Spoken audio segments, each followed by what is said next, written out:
Hi, Robin. Robin, you're muted, so unmute yourself, dear. All right, I got it. Thank you. Good. I'm glad you're early. I'm usually an early bird. Yeah, I wasn't exactly sure what to expect, so I thought I'd see if anybody else knew. Yeah, well, Hannah Smith, you know Hannah Smith, right? I haven't met her yet. Well, she's sort of new. Okay. I've been in Pitt County for 20 years, 20 some years. Danny Lauderdale was our Pitt County extension officer for agriculture and horticulture for many years, and then he took another job, and then we had a couple of interim people, and then about a year ago, Hannah Smith, she graduated from the University of Mount Olive, and she's Okay. the North Carolina State University extension officer for Pitt County. All right. So we are very glad to have her. And I'm co-chair of Arbor Day for an organization called Relief. Have you heard of us? Yes, I have.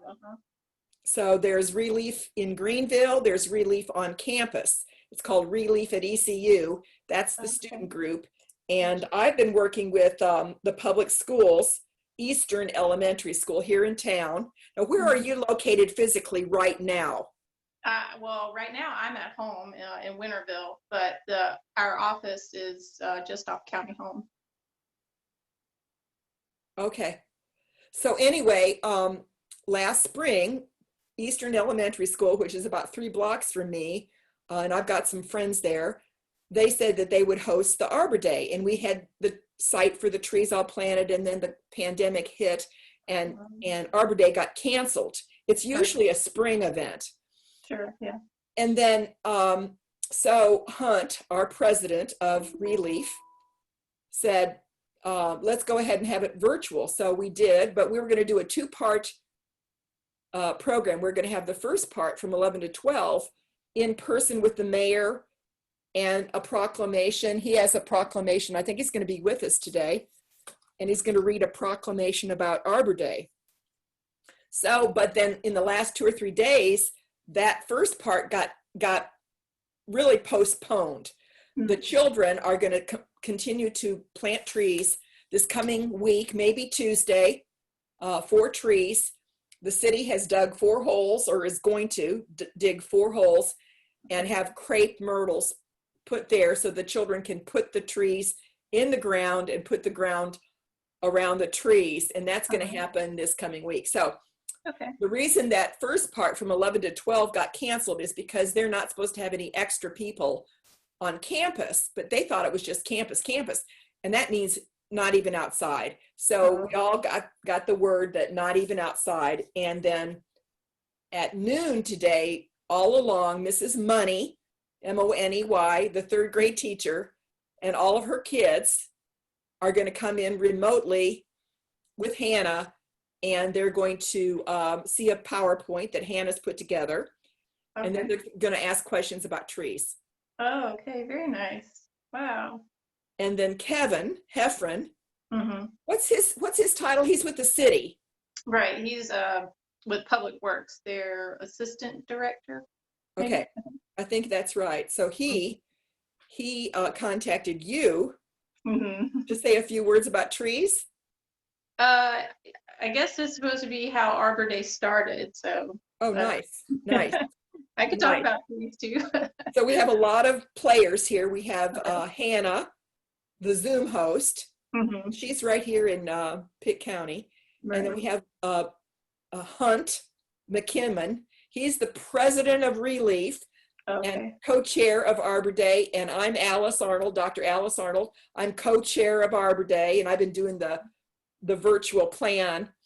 And then there's Mrs. Money, the teacher, the 3rd grade teacher. There's Nicole White. She's like the assistant principal. Okay, I got at Eastern Elementary. She's really on top of it. Then there's the principal. And then there's all the Relief board members that have been invited to this. Okay, wow, all right. That's great. I see Hannah. I've only done Zoom once or twice, so yeah.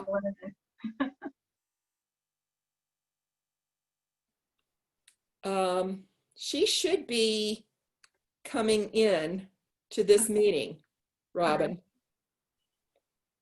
She's the host. Right. So how did you and I get on without her? I guess.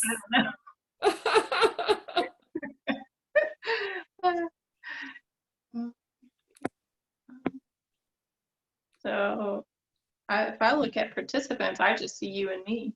I know.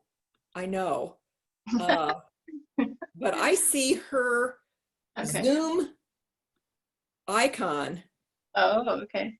behind us. Huh.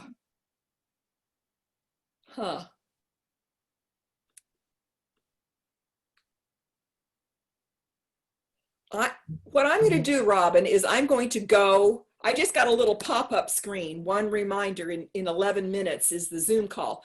I'm going to click on that link. Yeah. And if you have any trouble, you'll need to call Hannah Smith or email Hannah Smith. Do you have her email? I do. Yes. So I'm going to go and try and get in the Arbor Day invitation that I just got All right. a couple minutes ago. Okay. All right. I'll see you there then. Okay. All right. Well, I just clicked on Hannah's link that I got automatically in the lower right-hand corner, and that brought me back here. So it looks like you and I are in the correct meeting. Okay. Looks like it. So that's good.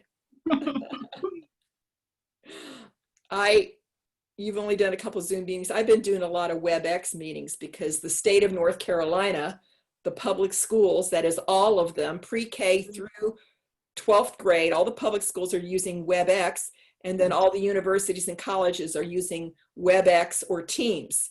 We're not using Zoom because it's highly hackable. Right, yeah. We've used Teams as well with the Forest Service anyway. Yeah.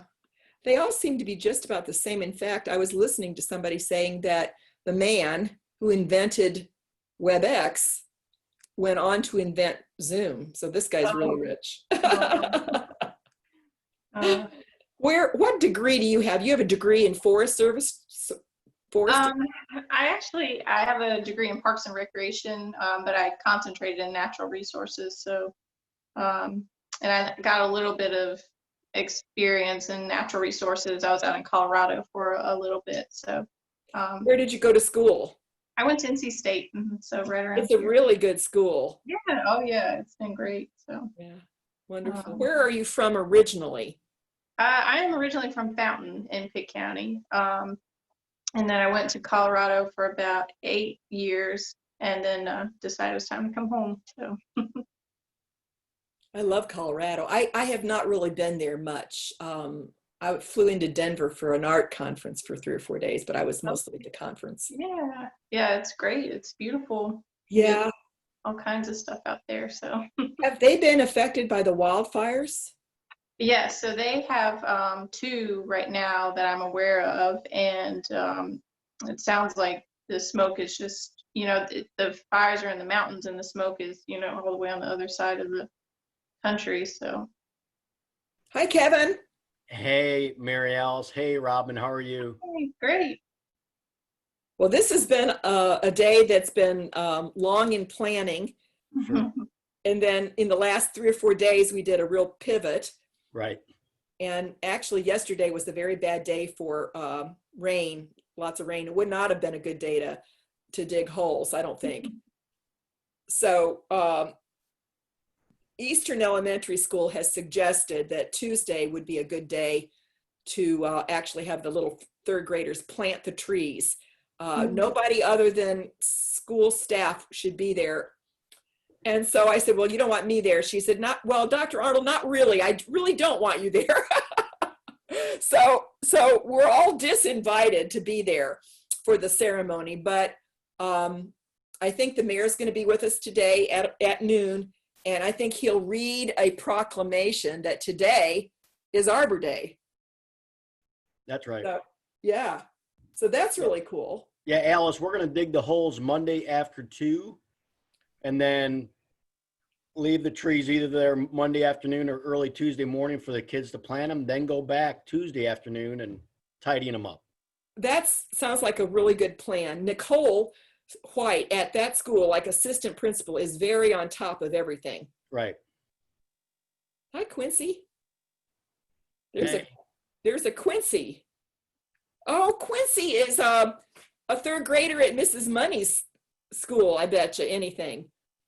Yeah, that's who Quincy is.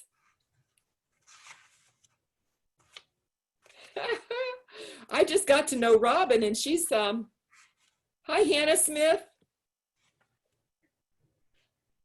Hi. Hannah, I want you to meet Robin Weber, and Robin, I want you to meet Hannah Smith. Oh.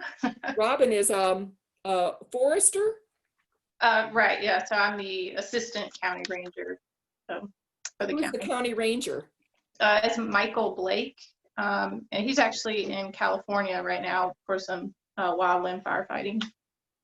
It's really been interesting to watch the fires. Oh, yeah. I don't know if interesting is the right word, maybe sad. Yeah. Right, yeah. It's a lot of things, that's for sure. And I saw a Alice, lot we of- actually receive our Tree City Award from the Forest Service.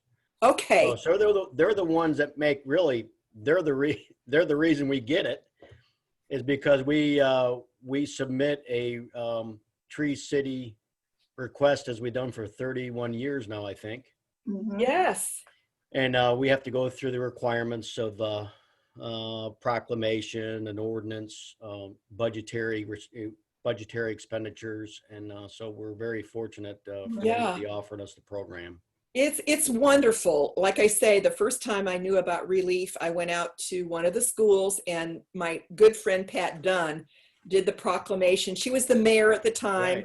Right. And then we had 2 or 3 kids read really heartfelt essays about trees. And it was just an emotional day. It was a very lovely day. And that was 20 years ago, Right. maybe 15. Who's counting? Some way back then. Oh, God. Yeah. Robin, thanks so much for joining us on I know Michael's gone, but on a kind of a late notice, but I know it's a big part of what the Forest Service does is participate in the Arbor Days and certainly promote urban forestry and the topic of forestry nationwide. Right, yeah, thanks for having us here. There's Bill. Bill, turn on your mic. Let us hear, let's say hi. There I am. How's that? Hi, There you Bill. are. Good morning. Good morning Morning. to you.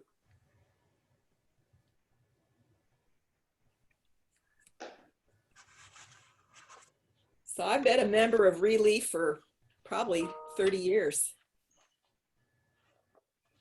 Something like that. Oh, wow.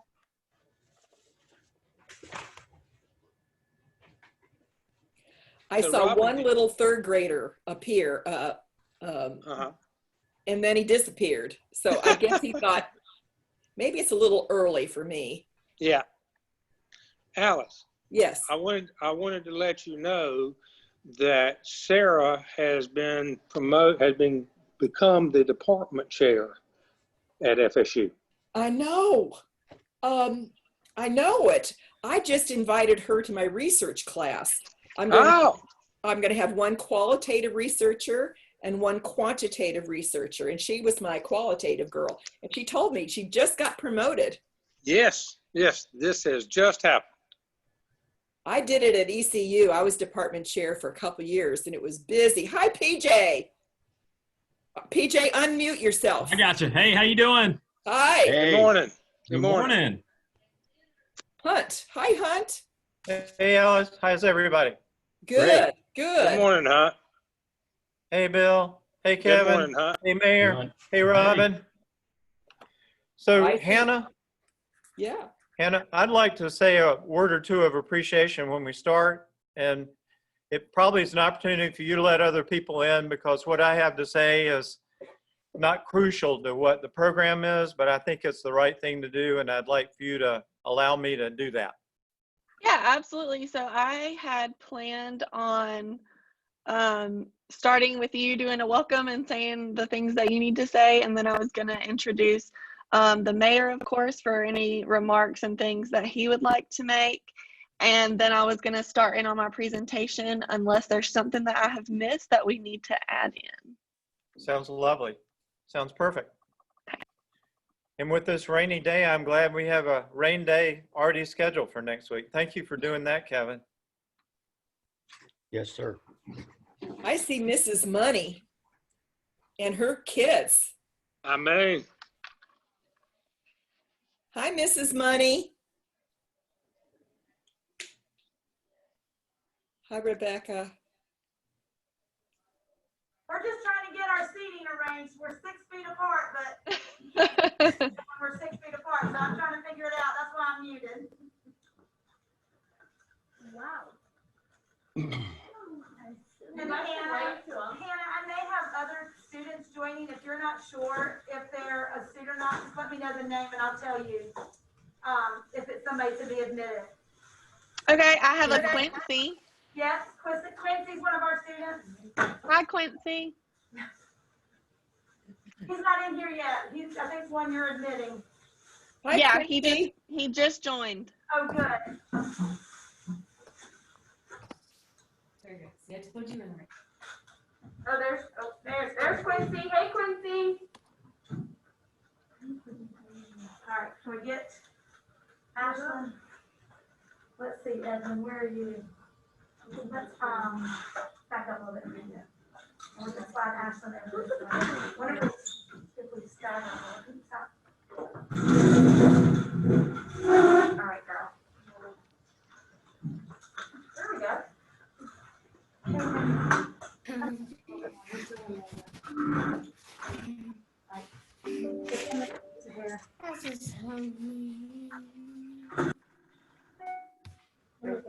Sorry, we just got our lunch too, so. That's okay. All right, I think we got everybody's hat.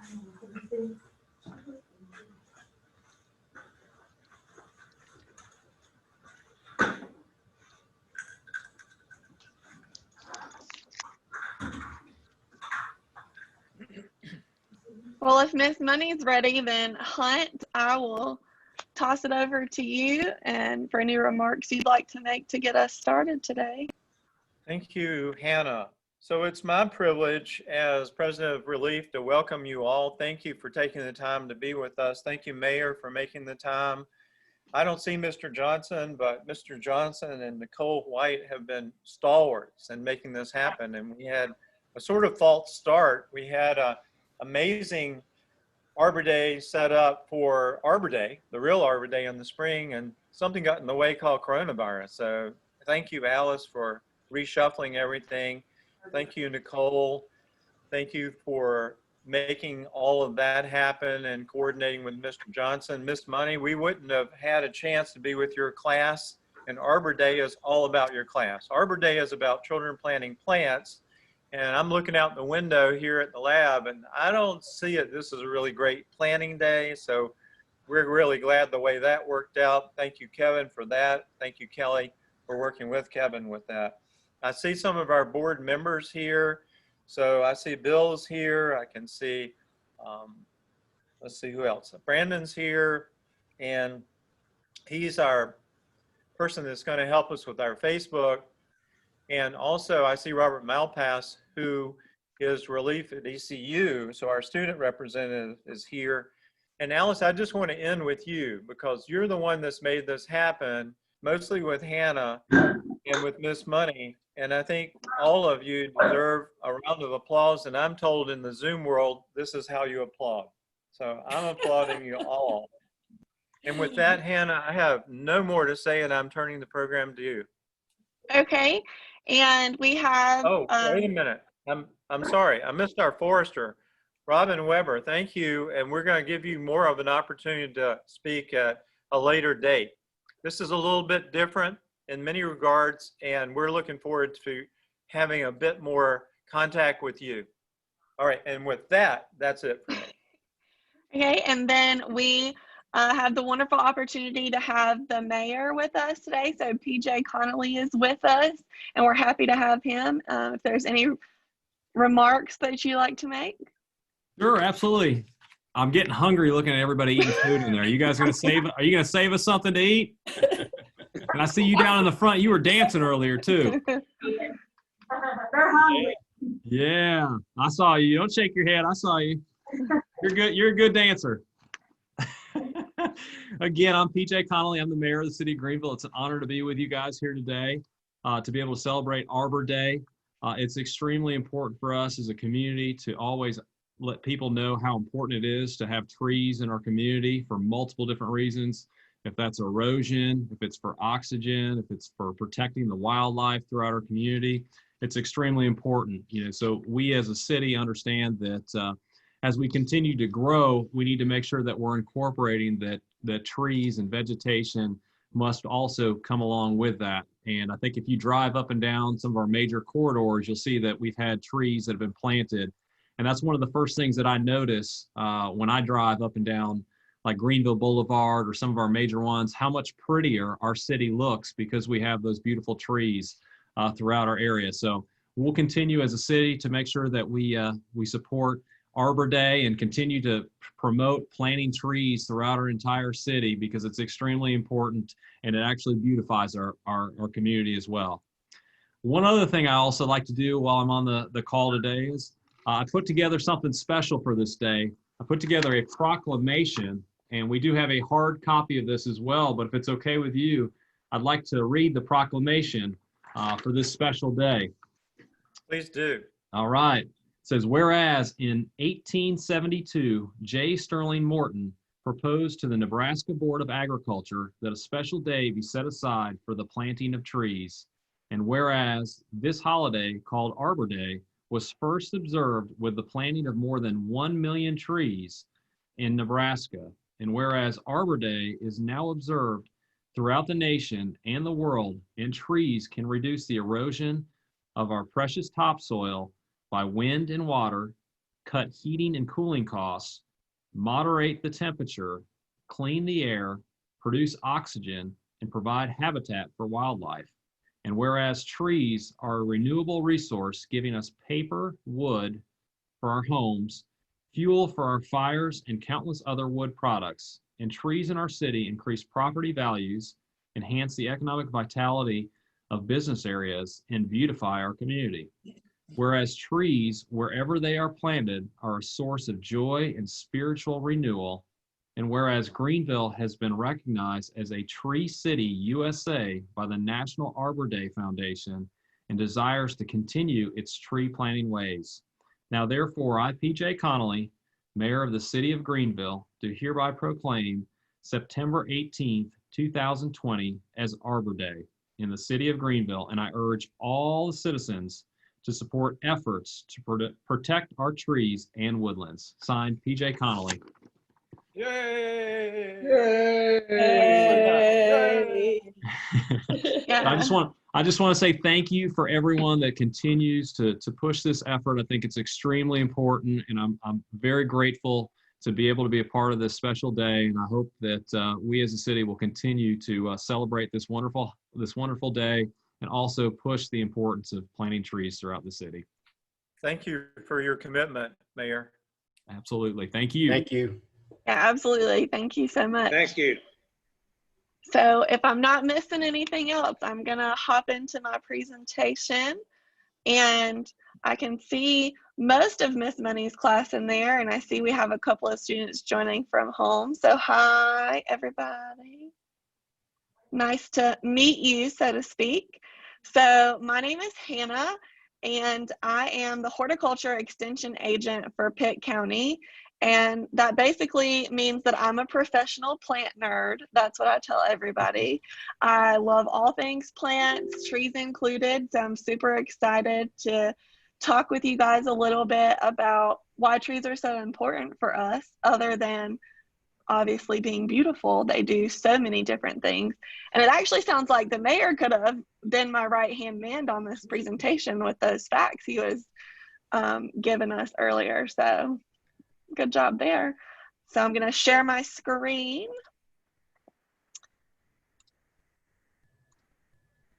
And if somebody can give me a thumbs up, if you can see my presentation, awesome. Good job. All right, and I'm looking forward to your questions when I'm done, so be ready to fire them at me. So the importance of trees.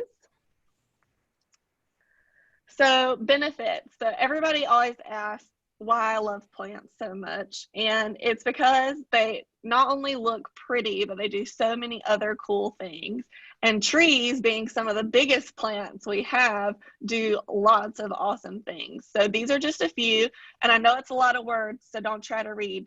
You can just listen to me. It'll be great. So trees help us clean our air. So they pull out pollutants and the carbon dioxide and all those different yucky things that are in the air. They pull it out and they act like a filter, and they filter out all the bad stuff, and then they push oxygen, fresh, clean air out into the atmosphere. They contribute to your good health. So trees can reduce stress at work, as you can see, maybe. Well, I don't know if you can see me anymore, but I always have my great big window open in my office so that I have a nice big view of all the trees in our arboretum, because it certainly reduces my stress. And studies actually showed that in places like hospitals and doctors' offices, views of trees and the outdoors can actually help in the healing process and limit stress in those areas too. So that's a really cool thing. And of course, they provide us with oxygen, like I said before, but they also help clean our drinking water. So do any of you have water filters on your sinks at home, or have those neat little water filters that clean out the filter in your water?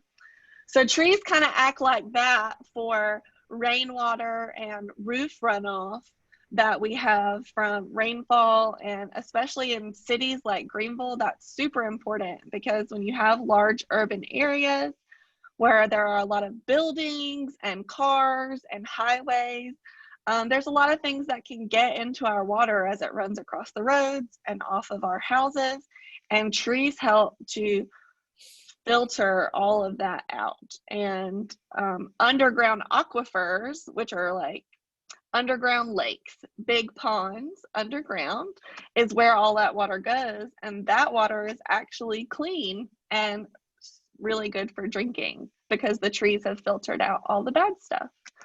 And then of course, one of my favorite things to do on a very hot day is to find a nice big tree for shade, because I'm sure you guys all know that trees provide a cooling effect. So I always think it's really neat just how instantly I'm cooler just by stepping under the shade of a really nice shade tree.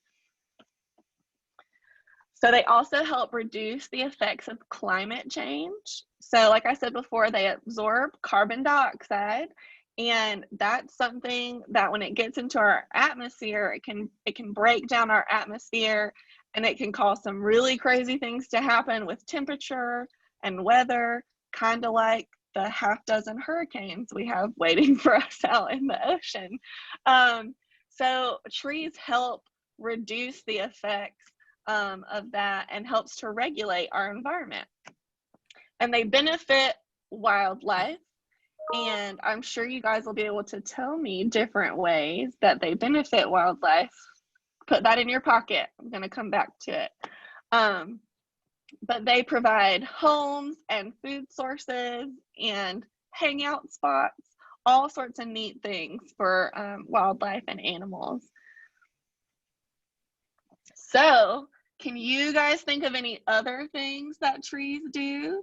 And I don't know if I should be able to hear you, but if not, Miss Money, feel free to jump in. Go ahead. What are some other things that trees do, Katie? They grow food for us? They grow food for us, he said. They do grow food for us. That is an excellent one. They grow some really yummy food. Anybody else remember what we talked They're a little shy right now. Quincy or Elijah, can you think of something that trees do for us that we talked about? You have to unmute yourself, Quincy or Elijah. I can't see you, but if you're there. All right, Caden said he thought of another one. What's another one, Caden?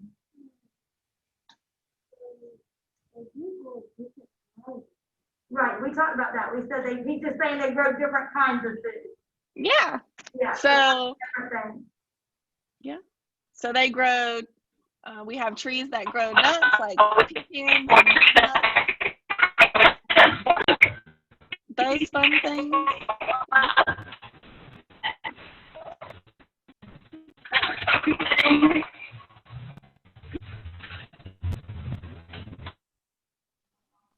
Uh-oh, I don't know whose sound went crazy there. Hannah, by the way, we can see you. You asked that Okay. question. Thank you. I can't ever tell sometimes when I share my screen. No. There we go. Yeah, so they grow different tree nuts like pecans, walnuts, all those yummy things that you see. And they also grow different kinds of fruits like apples, pears, oranges, all that good stuff. So you're absolutely right. Can you guys think of anything else? What did we talk about? There was other things that we talked about that trees can do for us. Well,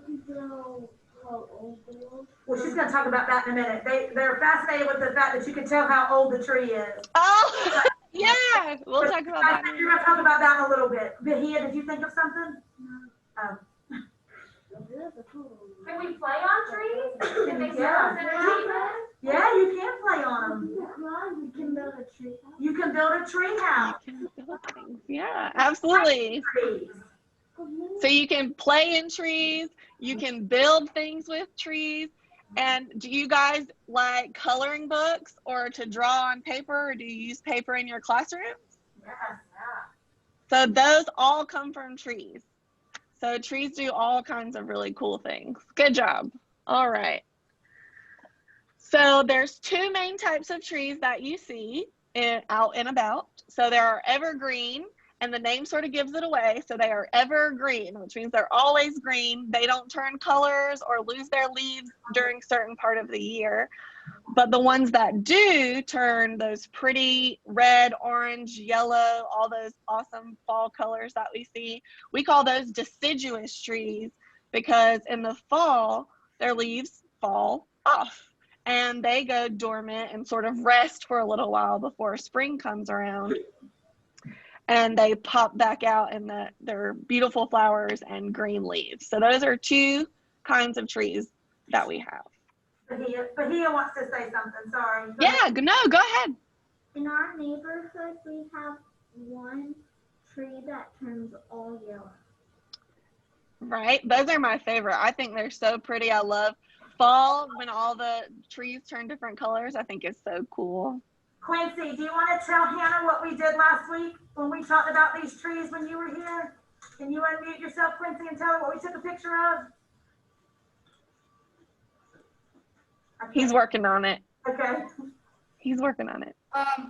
We took a picture of a tree and we're gonna watch it through the season how it changes. Yes, very cool. Very cool. Good job, Quincy. That is a very neat idea. All right, so now we're going to talk about different parts of the tree. And this is this is true for a lot of plants, but trees are a great example because, like I said, they get so big. So a lot of these parts are super obvious and easy to see. So your roots, us in the plant world, sometimes we call them, they're kind of like your feet. So they support the tree, they anchor them, they're underground. There's what holds the tree up. And then the crown, I bet you can guess what that is, because where do you wear a crown? Say it loud, Ashlyn. Say it loud. Ashlyn said on top of your head, but she won't talk loud. Yes, on top of your head, exactly. So the crown of a tree is the top of the tree. So that's what we call the whole of all the tree leaves and branches and all that good stuff. So that makes up the crown or the top. So the leaves are like little production factories for food. So that is where photosynthesis happens, and that's where all the food production happens for the tree to grow and be healthy. Branches provide the support for the leaves. So they're kind of like your arms, and your fingers would be like leaves if you're looking at it like that. So they provide support for the leaves. That's what the leaves grow off of. And then the trunk is kind of like all of you. So the biggest part of your body is sort of like the trunk. It holds up all your other parts, and the trunk holds up all the other parts of the tree. So it's the biggest and main part of a tree. So now we get to the fun part that you guys were excited about. So one reason that it's really cool to know all the parts of a tree, I'm gonna have to trade my screens really quick, if it will let me.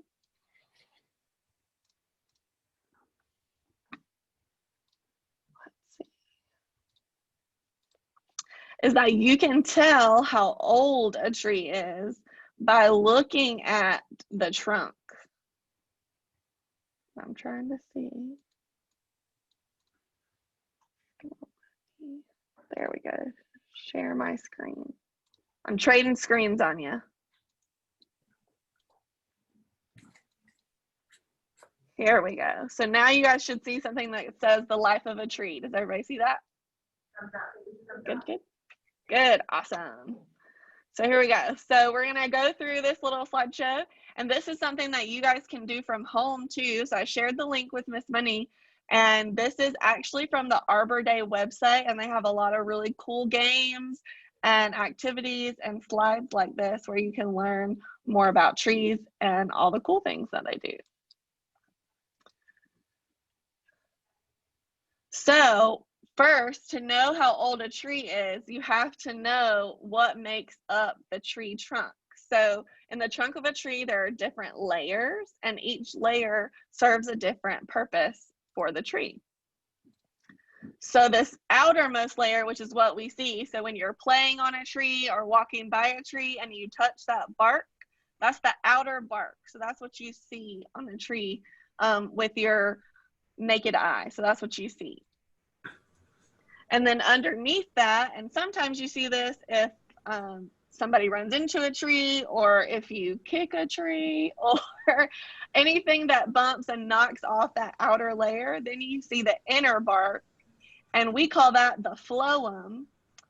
And one of the neat tricks that I like to use to remember what that means is that the phloem is where things flow up into the tree. So that's how trees get their food and water and nutrients up from the roots into the leaves and all the different parts of the trees. So the phloem flows everything into the tree. And yes, I really do use that to remember myself. So good trick. And then next we have the cambium layer, and that's the part that actually grows and gets bigger. So that's what produces new wood, and that's how we get from a tiny little sapling tree into a big, huge 60-foot plus tall tree. So that's what adds to the tree each and every year. So then the sapwood, or the xylem, is where the water moves also up and down. So the xylem and the phloem are like the straw inside of the tree trunk, and it carries, it's like the highway that carries things up and down throughout the tree. So you need both to get everything where it needs to go. And then in the very middle, just like in the very middle of us, you have your heart. So trees have a heart, and we call it the heartwood, and it is the central heart of the tree, and it's what supports all the other layers of the tree. So it's the oldest part of the tree, and it's on the very, very inside. So here's how you tell how old a tree is. Everybody ready? Yep. Okay. So you have to look at the rings. So if you slice a tree in half and you look at sort of like a plate or a slice of the tree, you see all these different rings, and each ring represents 1 year of growth in that tree. So you can see here every spring and summer, because trees go dormant when it gets cold. So in the fall and winter, they're not growing, they're resting, kind of hibernating, so to speak.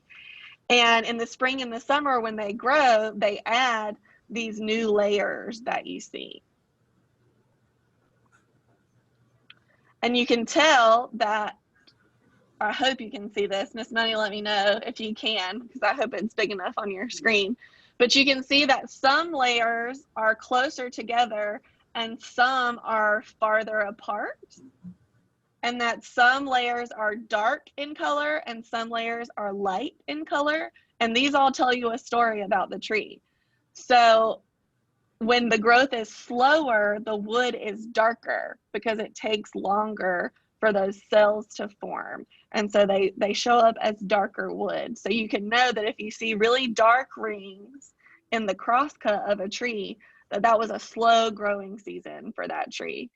And when they're lighter in color, that means that it was a really fast growing season. So it might have shot up several feet really, really quickly.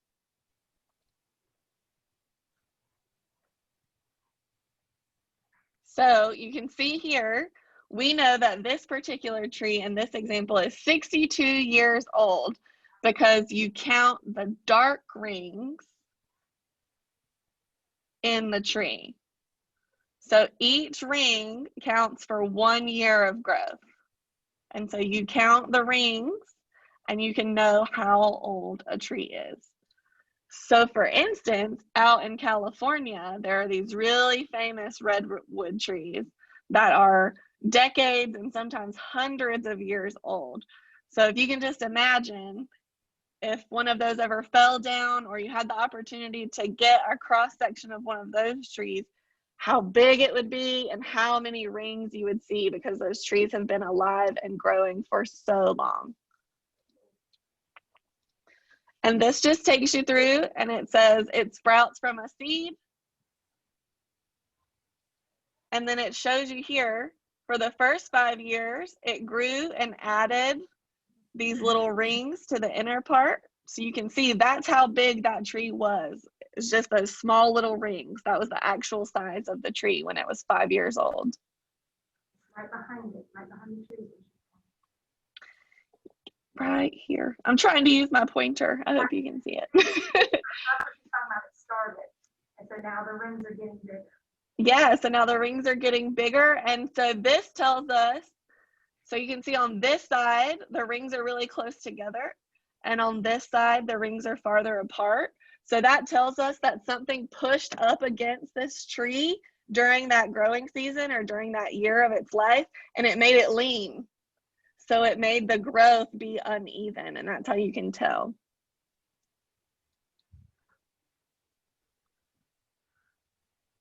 And then you can see it starts to even out. So that means whatever was leaning up against the tree, it may have been another tree that fell down, or if they were clearing part of the forest and left some debris, there's all sorts of things. But whatever was pushing up against that tree got taken away. And so the tree corrected itself and started growing straight again.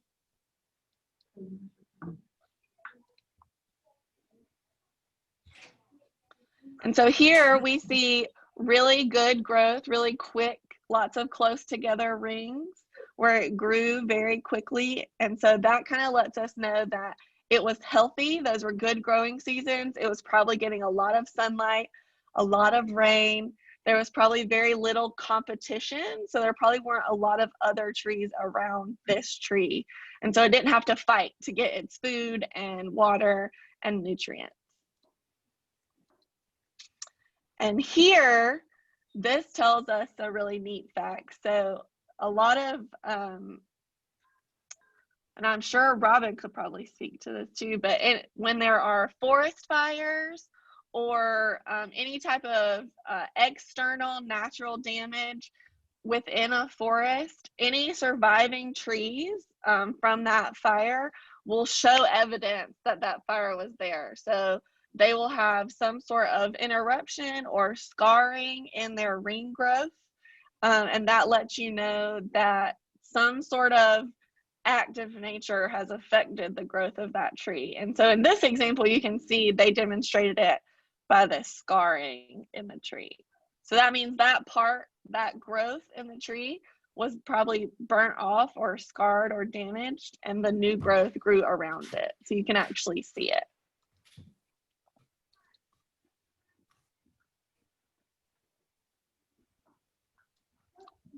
And so we just go through, and it tells you as you go through each stage of growth what different signs and symptoms in your tree growth can mean. And when we see really narrow rings out here, that can be a sign of insect damage. So there are lots of little critters that like to crawl up into trees and lay eggs and hatch, and they feed on all those inner layers that I showed you earlier. And so that damage will show up inside the tree as well. So there you go. So that's how you know how old a tree is. You count the rings and look at all the different markings that time leaves behind for us to find. So that's my presentation for you guys. Yay. Yay. And now I hope you guys have some questions for me, because I love questions. Wednesday, do you have your question ready? Yep. All right, you want to go ahead and read yours? What? You want to go ahead and read yours first? I'll do it later.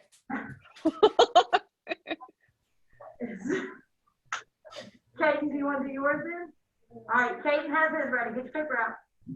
Or do you have a different? You think of another one? Okay, go ahead. Say it loud.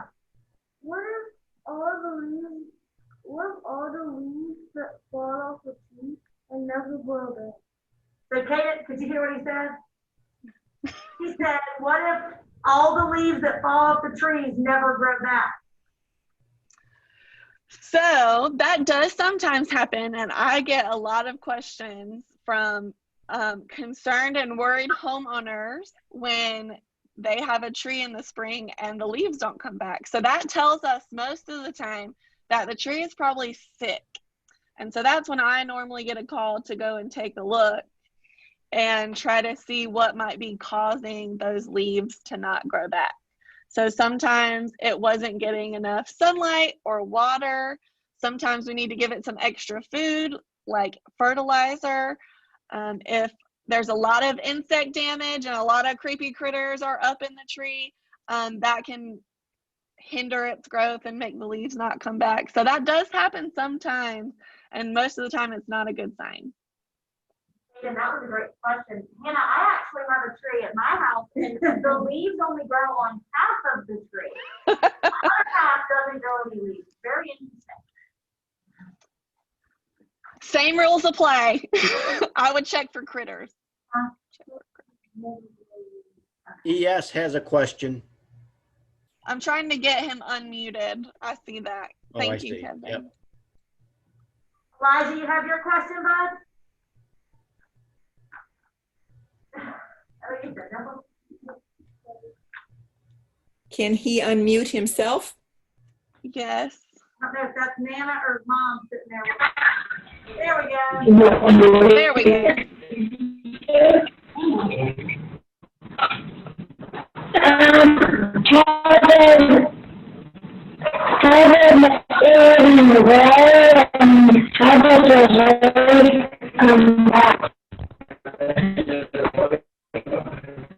And I said, it's a million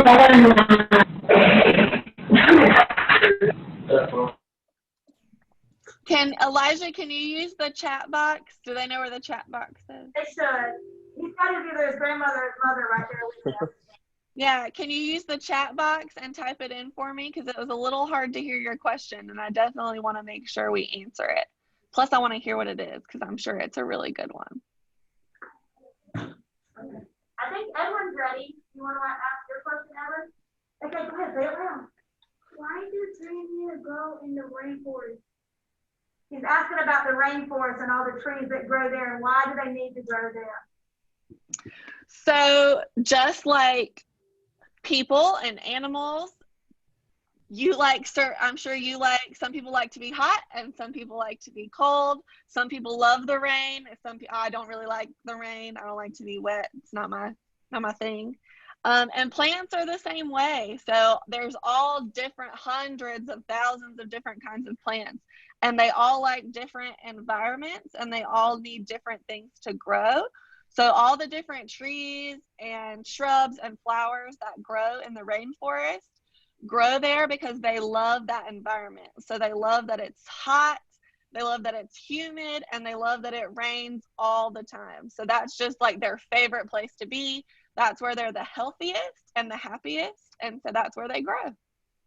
Good question. Bahia, you ready to ask yours? Mm-hmm. All right, go ahead, say it loud. How tall can a tree get? Did you hear? No. How tall can a tree get? So it depends on the kind of tree. So just like us, some of us have genetics and our DNA that lets us be really tall people, and some of us are just shorter people, and trees are very much the same way. So depending on what kind of tree it is, some can be 75, 90 plus feet tall. So the redwoods in California that I was talking about, and I'm sure Miss Money could show those to you if you wanted, but they're so big that people can actually drive through them, and you can stand under them, under their roots. They make like a tunnel. So those are some of the largest trees in the world. And then some trees, like a lot that we see around here in the city, because they're in an urban environment and growing close to houses and businesses, we don't want them to get too tall. So they may only grow 10 or 15 feet. So it just depends. Good question. All right, Ashlyn, what's your question? I'm really nice. Hang on, she's getting it.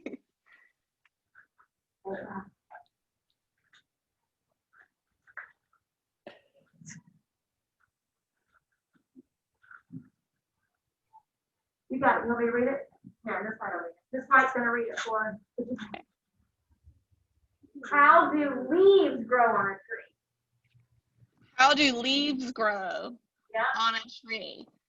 So what happens is it starts out as a little tiny baby seed, and in that seed is everything that plant will need when it grows up into a mature seed. So it actually starts out with leaves straight from the seed. So we call those cotyledons, which are like the very first baby leaves that a tree or plant ever has.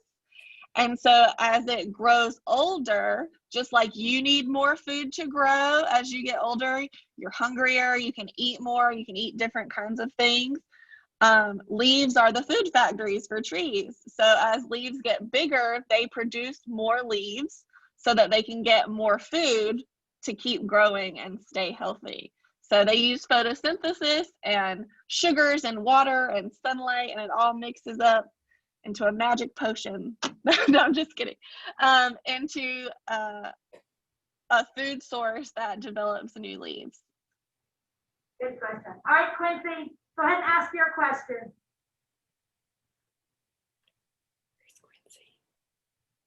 Is a tree affected if like an owl lives in it, or like makes his nest in it, or like a squirrel or anything like that? That's a really good question, Quincy. So normally the cool thing about owls and other kinds of birds, even raccoons and squirrels and bears, depending on the area, all sorts of wildlife, they sort of use natural openings. So holes or gaps or things that are naturally in the tree already, that's where they make their nest. And if there isn't sort of a sheltered space within a tree, a lot of times they'll make their tree within a protected space on a branch. So they don't actually create holes or create any damage to the trees. They normally make their home in places that are naturally occurring, so it doesn't damage the tree in any way. It can affect the growth, sometimes in positive ways, depending on what they use to build their nest and how that decomposes and what nutrients that might add to the ground once they leave, but it definitely doesn't hurt the tree. That was a good question. Hey, Elijah, did you get your question in the chat box? Thumbs up. No, I haven't. Yeah. Let me see if his mom messaged it to me. Nope. Hannah, what kind of trees do we normally see in eastern North Carolina? What kind of trees grow around this area? So in North Carolina in general, I don't know if you all have ever heard this, but we are known as the land of the pines. And that is because pine trees of all different varieties are very well known throughout the state of North Carolina. And so that's a big one you'll see naturally occurring.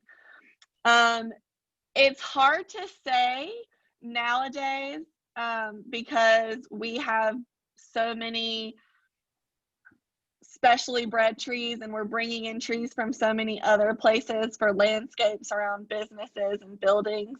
But a lot of oaks, a lot of maple trees, sweet gums.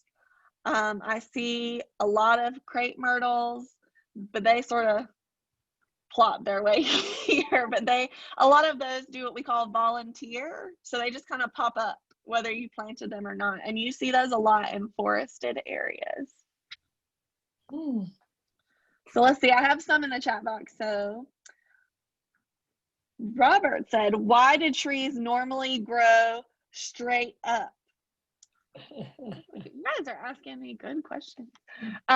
So trees and other plants, all kinds of flowers and stuff, get their main source of energy from the sun. They need sunlight to grow. So they need the light and they need the warmth from the sun. So most of the time trees grow straight up because they're growing towards the sun. So they're growing up, they're reaching for the sun. And a lot of times trees are much larger, so they normally grow straight because they're not as easily affected by a lack of sunlight. They can tolerate shade better. But some plants, smaller plants like flowers or vines, if you ever see them, if you have a plant near your window, for instance, if you ever see it start growing towards the window, it's reaching for the sun. So if you ever see something grow crooked, it's probably because it's looking for sunlight. That's a good question. Alice asked, do I have a favorite tree? Oh my goodness. That's like asking a mom if she has a favorite kid. You're not supposed to do that, right? I have lots of favorite trees. I don't think I can pick one favorite. I'm such a nerd. I'm telling you, I really meant the professional plant nerd part. I think redbuds are beautiful. I don't know that they're a favorite necessarily, but they are beautiful. And they've come out with new varieties recently that have really beautiful color spectrums. So I always enjoy seeing those, but there's a lot. I like a lot of trees. Yeah. And Hunt says that, oh, you guys are going to plant 4 crepe myrtle trees. Awesome. That'll be super fun. Those are really fun too because they come in lots of cool colors, and if you smack the leaves, they'll like rain confetti on you. Those are fun. Do y'all have any other questions? Kaden is saying never smack leaves. But we're outside, I tell them not to pull the leaves off the tree because it's very much like pulling our hair, and we don't want to do that. That's not what we do. Listen to Miss Money.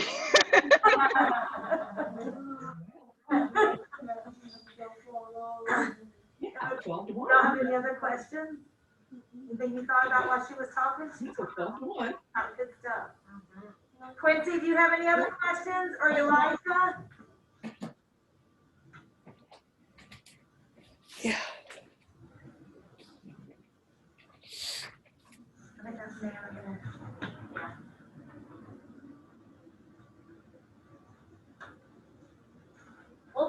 so much, Hannah. This was so informative, and we learned so much about trees, and we can't wait to plant those trees next week. Yeah, we're excited about it. So my group next week that comes is going to get to participate in that. This group got to participate and do this, and next week's group gets to help plant trees. So I'm glad they both get to do a little bit of something extra and fun. Miss Money, if you, or Hannah, if you have a minute or two left, could we hear from our forest ranger, maybe supplement some of Hannah's comments? Sure. I know, Ms. Weber, we didn't prepare you for this, but what would you like to tell us about what a forest ranger does? Well, I did prepare a little bit about Arbor Day, but I can also tell you about what a forest ranger does. So we do a lot to help people prepare the land that they have so they can either harvest trees for all the stuff that we talked about, for your toilet paper, for your classroom paper, cardboard boxes, all that kind of stuff. They get their land ready to sell it. So we want to help them grow the biggest, tallest, best trees that they can. And that takes a lot of work because we have to do it over a really long period of time, like 40 years. So it's a really long time. And then we also want to make sure that we protect them from forest fires. Like, so you saw the scarring on the tree that Hannah put up there. We do our best to protect them from forest fires. Although sometimes it's really good for a healthy tree to have a little bit of fire sometimes, because it gets rid of the competition, so they don't have to fight so much for nutrients. So sometimes it is kind of healthy to have those fires every now and again. But we just want to make sure they don't get out of control. So that's part of my job too, is doing some firefighting, and they can send us all across the country to help other places with their fires too, especially when they get really, really big. So we do a lot of things. We fight fires. Like I said, we're trying to make sure trees grow healthy. We're trying to look out for certain insects. So there are a couple of insects that are really destroy some of the special tree species that we have. So we're always looking for those to make sure that we can keep ahead of them, to make sure that they're not killing trees like we don't want them to. And we also have nurseries. So a lot of people plant trees, just in their yard, or maybe they're planting them in a field that they used to grow hay in. So we grow a lot of different kinds of trees that people can come purchase them and plant them in their own home. Thank you. Thank you. Did you wanted to say a word or two about Arbor Day from your perspective? Oh, sure. Yeah. So the mayor talked about it a little bit. So the first Arbor Day was over 148 years ago. So that's way older than this money, right? So that was a long time ago. And like he said, it was started by a guy named Julius Morton. He bought a piece of property in Nebraska, and can you believe it? It hardly had any trees on it. So Mr. Morton said, you know what, I'm going to plant a lot of trees, and he did. And he realized all the benefits from these trees, and he decided to get the schools involved and the companies in the area involved. And they, in 1872, they said, all right, we're going to have prizes, we're going to have games, we're going to see who can plant the most trees. And like Mayor Connolly said, they planted over 1 million trees. That's a lot of trees that they planted in one day. So we're not having a parade, and we're not having games and prizes today, but I'm glad that we're still celebrating. Greenville has been doing this for 31 years, and this makes 32 years that they're going to be the Tree City USA. So you guys keep planting those trees. I know those crepe myrtles are going to grow, and they're going to be beautiful, just like they said all those flowers were going to look like. So it's going to be great.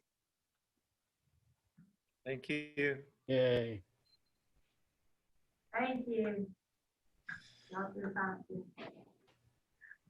So our next event will be you're planting those 4 crepe myrtles right in your drop-off area, which completes your row of crepe myrtles. And Mr. Heffron and Mr. Wall have coordinated that so that the colors will be the same. So as you come back to Eastern Elementary, you'll see that your trees have grown, and they'll be your trees because you planted them. That's exciting. We love seeing those trees out there every day.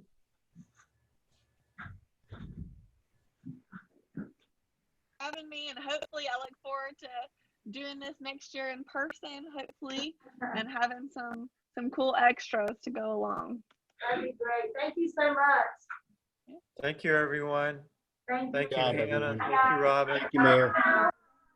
Bye, Thanks, everybody. Hannah. Thank you so much, everybody. Thanks, Mrs. Money. Thank you. Bye, thank you.